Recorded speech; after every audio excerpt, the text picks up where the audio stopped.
Good morning, folks. If you feel as though you really understand the material of this channel, today's top story should make you realize what's coming.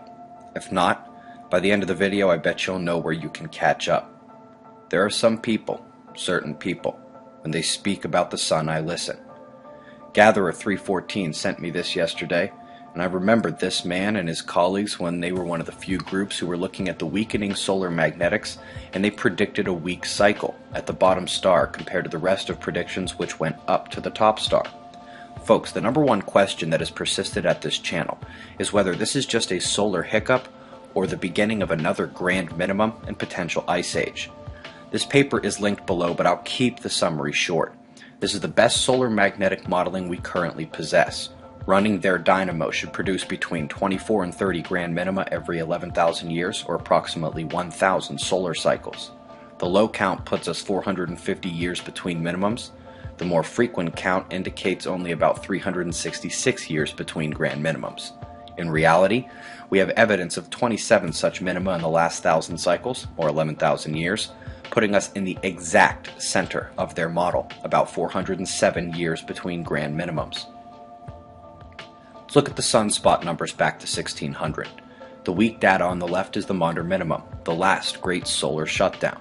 This chart gives us the sliver of the 21st century on the right there, so just to the right of that line is 100 years, 200, 300, 400 years, puts us at a perfect position to start another one.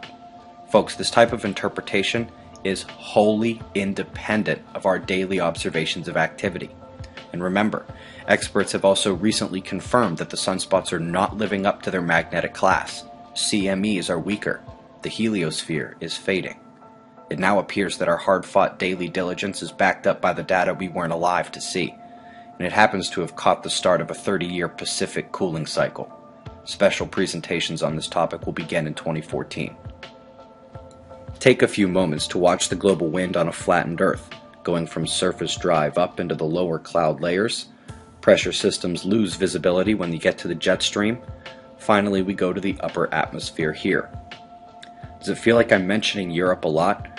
They are indeed supposed to be the first place to feel climate extremes. When you look at the wind map wrapped on a sphere, you see how powerful that low is atop the continent. 250,000 without power in France and multiple issues in England. Quick note down under as well. Tropic Watch has changed a bit. Please take note of the likely locations for development both this week and the first week of the new year. Solar flaring kicked a small seed this morning, but appears generally weaker.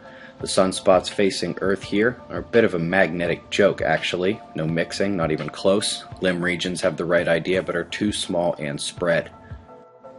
Solar wind, density and speed spiked a few hours ago, with density rising again and speed heading under 300. KP shows no disturbance yet, with speed never making such a fuss. The sensitive metrics catch it, but a storm is unlikely without further shocks or speed ramps. Coronal hole power is high in the departing and backside group, only moderately powerful incoming. The fields snapped shut last night, but are popping back open again this morning. As Mercury heads in to conjoin the Sun, we've got a trans-equatorial opening on the way. Last but not least, Chapter 3 of Agenda 21 Counterstrike is posted. I have the link posted in below this video, but if you're new to the Counterstrike, you'll want to go page by page, bottom links to the next one. We're exposing Agenda 21, but also the aspect of the counter movement that isn't doing the rest of us any favors. Don't mind saying Chapter 3 should seriously jack your thinking on that situation. Eyes open, no fear at 6:45 a.m. Eastern Time, and that's the news. Be safe, everyone.